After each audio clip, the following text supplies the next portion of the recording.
This is Dr. Rob Harter with the Nonprofit Leadership Podcast, Making Your World Better. What does it take to be an effective nonprofit leader today? What are the biggest challenges? What are the biggest obstacles? How should nonprofits fundraise in an economy that is constantly changing? All of these reasons combined led me to start this show. And it's my hope that through this series, people can learn not only what it takes to be an effective nonprofit organization, but to hear from effective leaders who are successfully making a positive impact in their communities. We hope you enjoy this show, as together we hear how they are making their world better.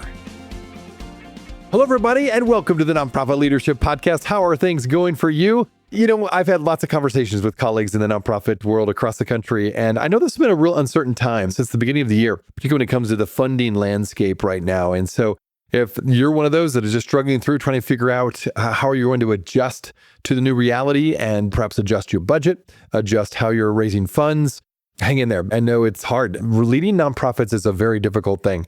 And when there's challenges when it comes to development and raising funds, that just adds to the layers of complexity and difficulty. So hang in there. That's why we need each other, right? That's why we're in a community together.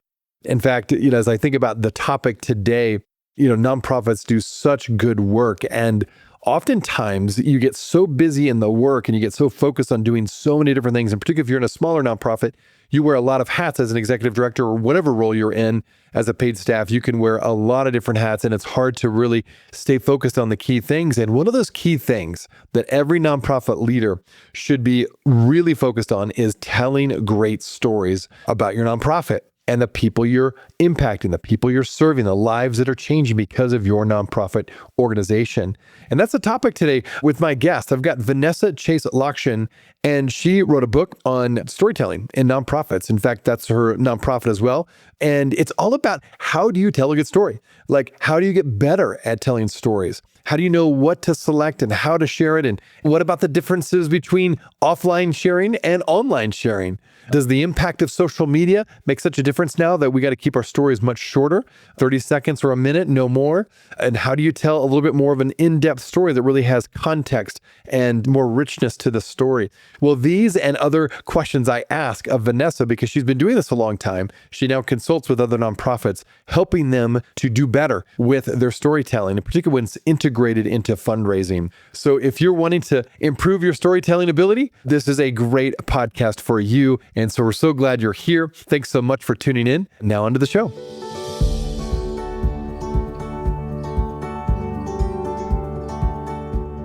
This podcast is sponsored by DonorBox. DonorBox, helping you help others with the best donation forms in the business. Well, welcome to the Nonprofit Leadership Podcast. So glad to have Vanessa here on the show. Vanessa, thanks for joining today. Thanks for having me.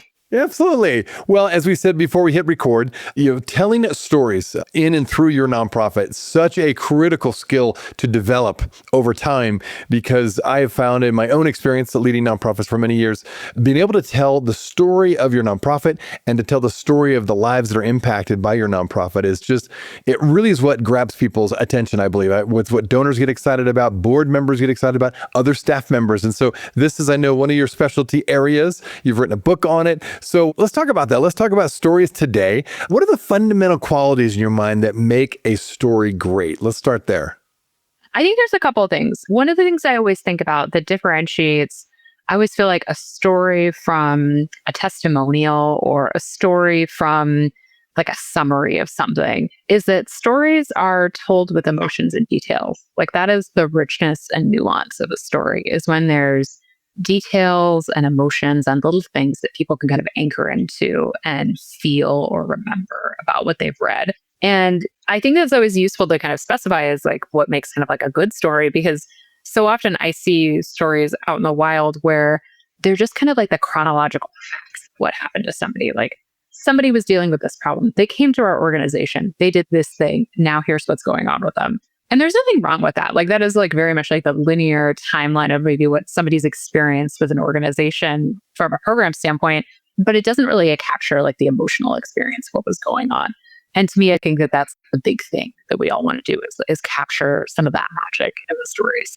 Love that. No, I think you're absolutely right. I think about some of the stories I still remember, some of the ones that stand out from listening to other people that are effective at doing this. It's the details that seem maybe insignificant initially, but then they're the ones that draw you in.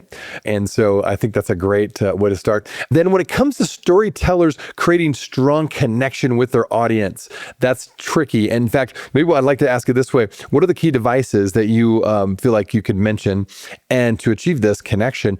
But also we're spending more and more time on Zoom, just like we're doing now, on video conferencing.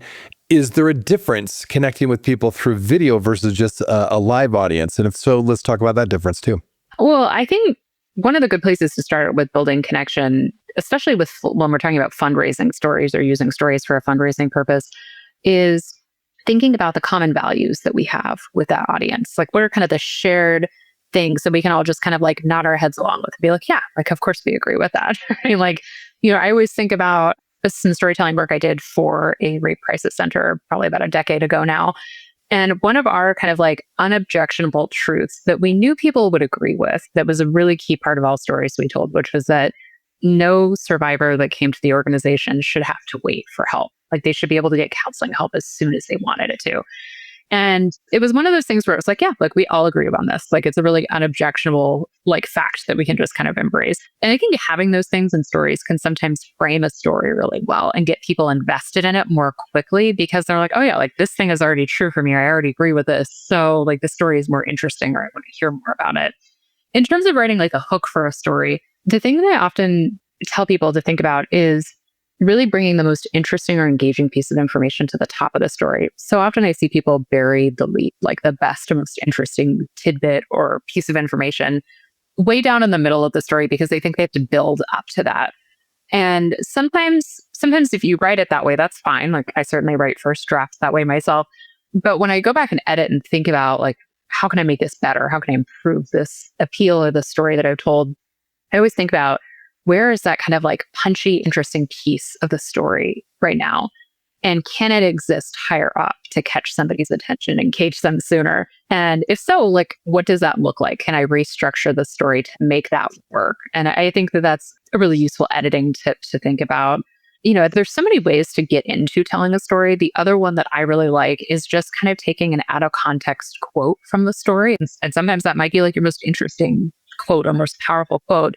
And starting with that and saying, like having, the quote, and then saying, this is what Vanessa, one of our program participants, said about XYZ thing. And that can really get you into the story much more quickly, rather than kind of having to like build up to the action of what's going on. But I think to your point, just about like kind of the multimedia nature of stories these days, whether, we're telling the story on paper through email, or we're using visuals and sound and other things, sometimes the more mediums that you have to use in the storytelling process, the more engaging your story is probably going to be, because you can kind of create a little bit more of a sensory experience with it. Whereas with sending a direct mail appeal letter or writing an email, you do have to really rely on the words themselves to kind of evoke all of those things. But if you have a video, you can have different voices, you can have B-roll in there, you can have music, like all of these things can kind of help create the container that story is in and create the experience that you want people to have with it. Okay. I like that. And we're going to come back. I've got another question about video storytelling versus, just written and or live telling. But let's talk a little bit more. Maybe you'll get to this, but the techniques, when it comes to like, if you're selecting a character or a person you want to highlight in a story and really bring them to life in a story, what are the techniques that you recommend people to use to really bring that, again, that story to life so it feels like they get to know the person? The number one thing I always think about is the authenticity of the person whose story I'm trying to tell. Like, I don't want them to just kind of feel like their story is just kind of like being run through a machine by this organization, or it's coming out the other side and it doesn't feel like them. It doesn't feel authentic to what they experience themselves or how they would talk about it. And so when I sit down and I interview people for their stories and try to get at like what they've experienced and how they want to talk about it, I really listen carefully for a lot of the word choice that they use. Like, are they talking about something from a positive frame or a negative frame? Do they use certain words? Is there a certain emotional quality to the words that they're using to talk about an experience that they've had? And making sure that I can mirror that in the story itself, because people connect with authenticity. That's a really important part of marketing and fundraising, is that authenticity. And that also builds trust with our audience as well, having those authentic voices as a part of storytelling and fundraising and marketing. So that's always one part that I look at.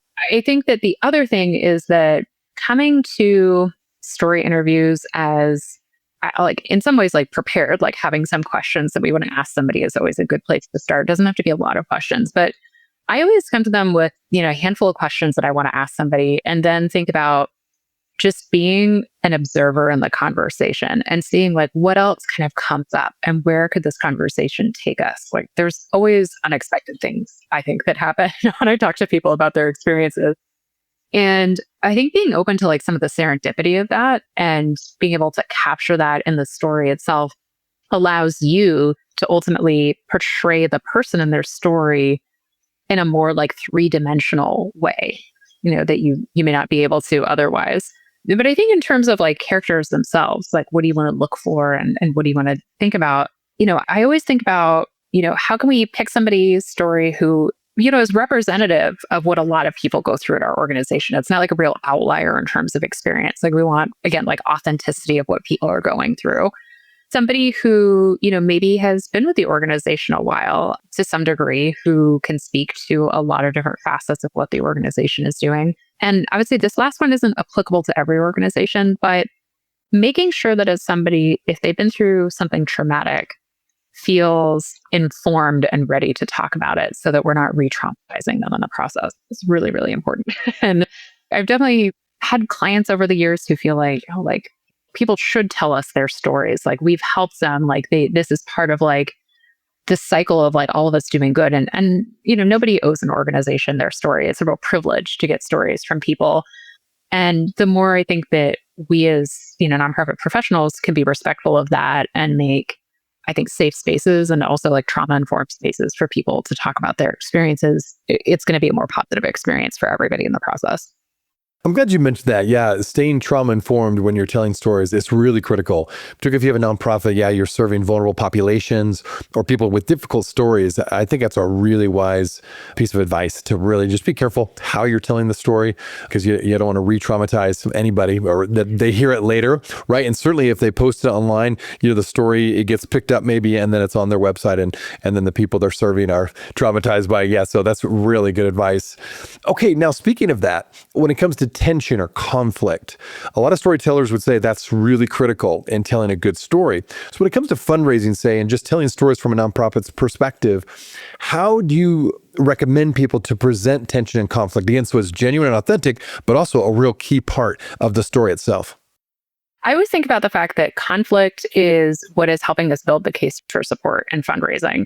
Without there being like a problem in the story, there's really no problem for donors to solve with their money, right? So we've got to give them something good that makes them engaged in that process and engaged in what the problem is. There's a couple of things I think about though. I always think about like, what is the problem? And how can I kind of frame that and talk about that in the story? But I also think about answering this question, why is the problem a problem? Which is kind of a funny question to think about. But, there's so many things like we can tell people like, like this person has trouble like feeding their family every month or, hasn't been able to make ends meet due to like economic pressures around inflation or, like whatever somebody might be going through. And I think a lot of times we think, well, like people can connect the dots about why this is a problem. And in some cases that is true. I think that is legitimate to assume that in some cases. However, it's not always the case. And it's really valuable to just say what you want to say sometimes in the story and to just make it really clear for people what the tension or what the problem is there. I think the thing I always see people run into with fundraising appeals, especially like with writing, is that they often are relying too much on the audience to come to the same conclusion they've come to already. And sometimes if we are not making it as clear as possible for our donors and our supporters to come to the same conclusion that we've already come to, they're not going to come to it. Like it's not going to be the same for them. And so rather than just kind of like beating around the bush and like inferring things and hoping people will understand what the tension and the conflict is there, just being direct is like one of the best things that we can do, especially if it's a written story. Such a good point. I think you're absolutely right on that. Oh, totally. Okay, so when it comes to stories resolution, what are some of the key elements you think that should be included, particularly when it comes to a call to action for donations? And I've talked to in a lot of my coaching practice and I do consulting. oftentimes when we communicate to our donors and just to our board members and just to the community as a whole, we don't do enough specific calls to action. And I think that's what really is important when it comes to nonprofits, particularly when you're trying to raise money. You have to have a clear call to action. So maybe talk about that. How do you bring that about in the stories resolution? Yeah, I think that's a really good point. 10 years ago, more than 10 years ago, when I started this work myself, I got the sense that a lot of people felt like, well, telling a story is like the end point. Like, we've told the story, they should know what to do. And I was thought, like, no, like, again, like, that's making the assumption that people are coming to the same conclusion as us, which they're not. So, have it like thinking about from the start, like before you ever write something, like, what is it you want people to do as a result of this story that they're reading or watching is a really valuable thing that you can think through. But if it's a fundraising ask, being, clear, specific, and tangible are kind of the baselines for a fundraising ask. Telling somebody, your $50 donation can help somebody like Vanessa access food for their family this month. Or, your $50 donation means that we can provide an hour of counseling to people who come to our support center. Those sorts of things are really valuable. I know a lot of organizations feel like they cannot kind of come to that level of specificity and tangibility about their work, which fair enough, like that's not every organization. But there's still things that you can say that are tangible about your work. Like, don't use that as an excuse to kind of cop out of the exercise. Like, I think about like an organization I worked with for a number of years as a consultant. They help children with special needs and complex healthcare needs. And they did a lot of different work to provide families with grants and money to be able to help their kids. And I always thought about like, well, what is like the phrase that we use to characterize all of this to help people, to help it feel like tangible enough, but not so specific that we're saying like $50 does this thing. And so the language that we often used was that like, your donation helps kids have the resources, support, and equipment they need to thrive. And those were kind of like broad enough categories that it captured a lot of what the organization was doing, but it never pigeonholed us into anything super specific with an appeal. And so I think it can be really useful to just think about like, how do you characterize the impact? If you had to say it in a couple of words, what could you say there to make it a little bit more specific and tangible for people when you get to that call to action? Yeah. Okay. I like that. We'll be right back. Are you looking for an easy and effective way to boost your nonprofit's donations? Well, look no further than DonorBox, the online fundraising platform that streamlines your fundraising efforts, maximizes donations, and simplifies giving for your supporters. With DonorBox, you can create beautiful donation forms, accept digital wallet payments, track donations, and send auto receipts. And the best part? There are no setup or monthly fees and no long-term contracts required. So what are you waiting for? Visit donorbox.org today to get started. That is www.donorbox.org.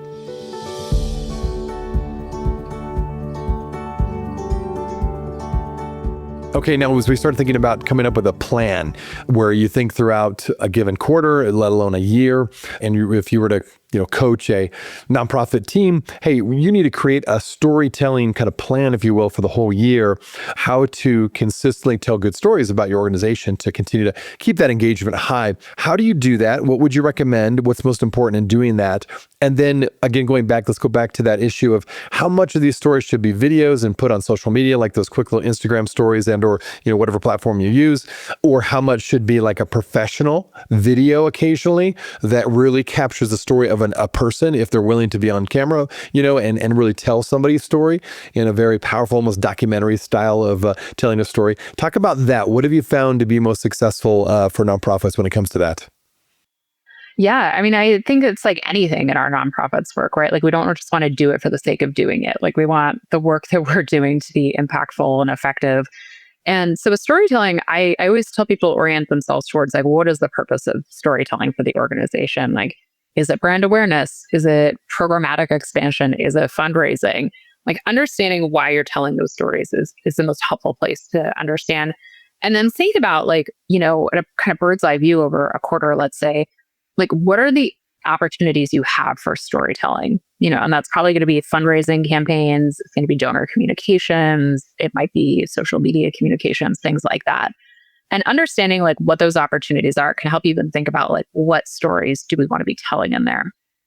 And I think the other piece to think about is and this is maybe a little bit more of a strategic communications piece too, is what is kind of the narrative over that quarter? So what is like the story over time that you're telling about the organization, about its impact? And narrative is like, I always think it's such like a nebulous thing sometimes for people to grasp, because narrative really is the result of stories, communications, like other kind of brand assets that people engage with over time. And it's really their impression and takeaway from their experience with your organization.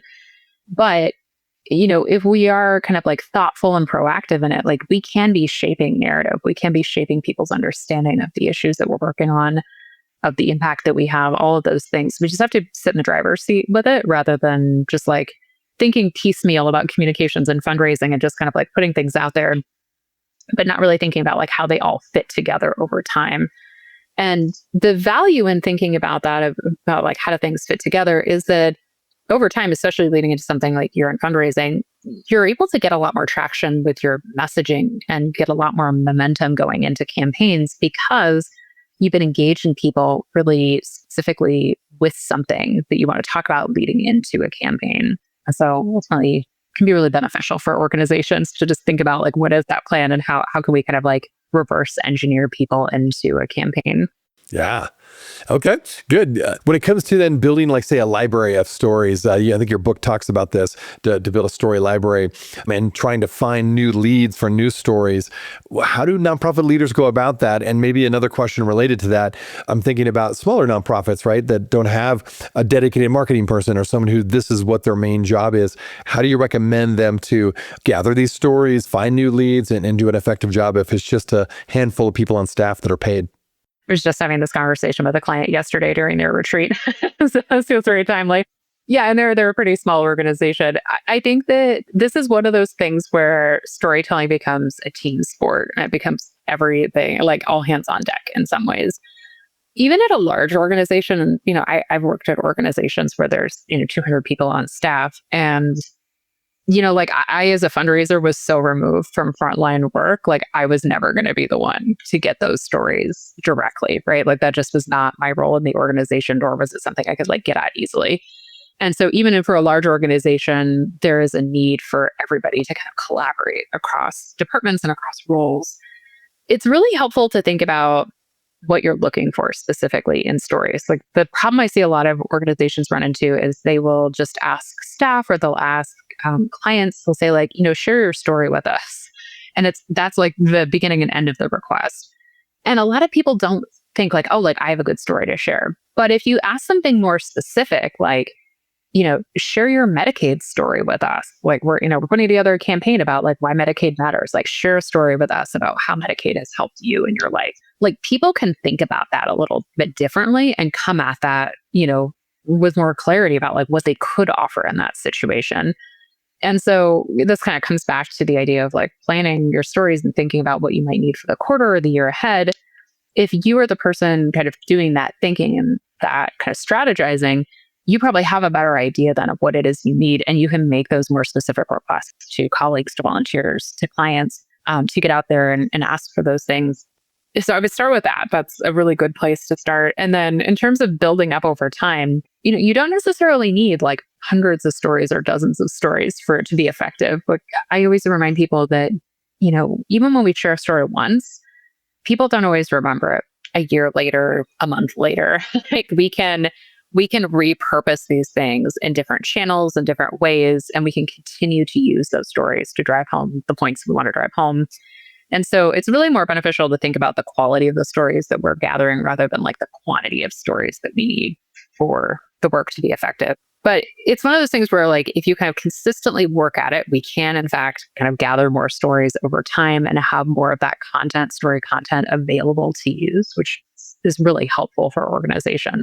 So I always tell people to think about opportunities where you're together with team or with people from outside of kind of your own work bubble in the organization, where you can make requests like staff meetings, weekly meetings, seeing people at lunch. Like these are all good opportunities to ask people for stories that you might be looking for, have conversation, and also just do listening. Like people tell you interesting things, be like, oh, like that sounds like a really interesting case that you're working on. Like, would that be a story that we might be able to share in a newsletter or something? And so some of it's just about shifting your own mindset in those kind of conversations and opportunities. Well, I like it. You said something interesting I want to follow up on. When have you told a story too much, or when can a nonprofit tell a story that's particularly powerful? That, because I know that, so even as an executive director, CEO of a nonprofit, it's tough. You get a great story or two and you tell it a lot because it's such a powerful one, particularly if it encapsulates your whole mission. When do you get to the point where you've told that story too many times? What would you say to that? Is that possible? Yeah, it's a good question. I think it is probably. I think about clients that I've worked with over the years, especially ones who have been in like capital campaigns, and they will often have like, I don't know, like faces of the campaign. They'll have like a handful of people and stories that are a part of that campaign for a few years. And that I think there it can be effective in some ways because there is some brand recognition around it, some familiarity with the stories. Like, I worked for a pretty large social service organization in Vancouver years ago. And I think about the way that we ran our holiday end of year campaigns. We would pick one or two stories to be kind of like the main story of the campaign in direct mail and advertising and everything. And that story would be everywhere. That person's picture would be everywhere on bus ads, like in the newspaper, on radio ads, in direct mail, and email. And so I think we also too sometimes feel like, have people seen this too much? But oftentimes people need to see things multiple times to respond. And sometimes that familiarity of like, I've seen that picture. That picture was in my email and there's that person over there on the bus. Or, like that can help people feel like, oh yeah, like I want to make a donation to that organization and hopefully get them over to where we need them to be.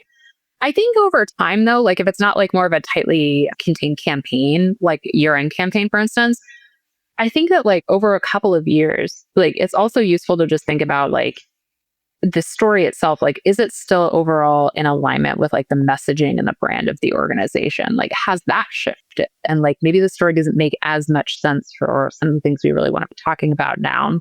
And that's fine. Like we can put the story where it needs to go and, find other ones that feel like they are a better fit. But on the whole, I think that organizations usually end up benefiting from telling the story a little bit more often than they think they should. Okay, no, that's good. That's helpful because I've done it myself and I've seen others do that. So yeah, that's great answer.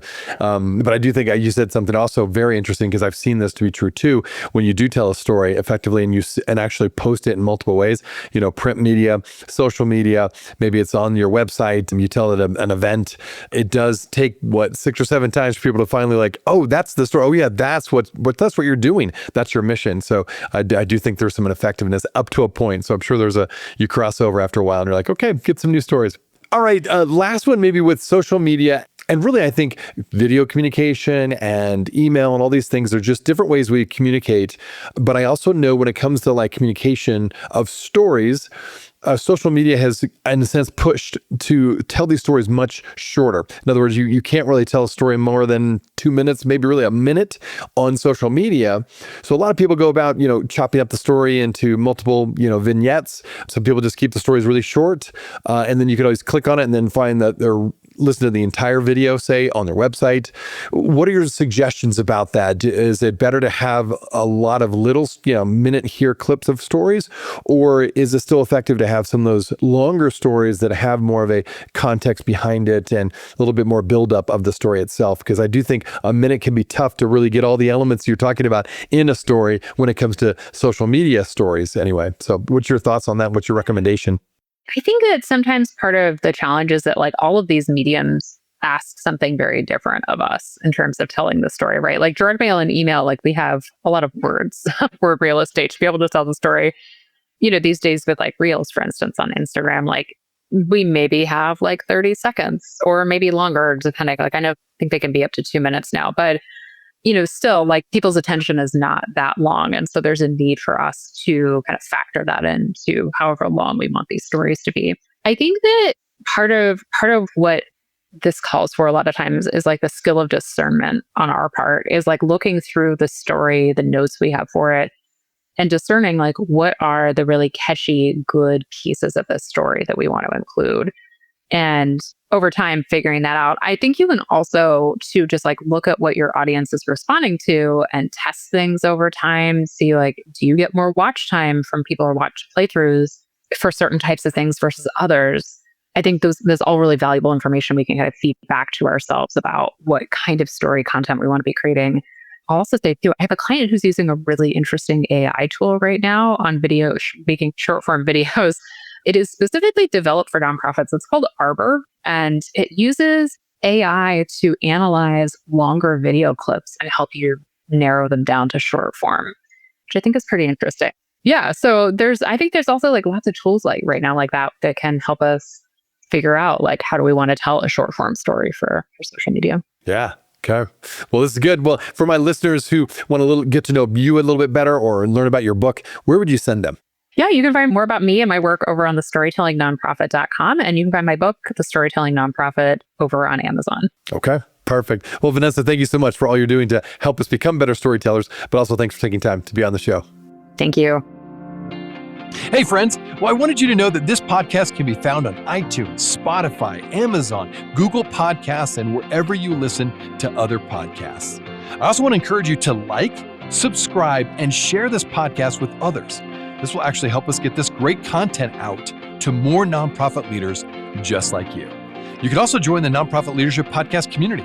Find other resources and interviews of past guests all on my website, nonprofitleadershippodcast.org. Well, thanks again for listening. And until next time, keep making your world better.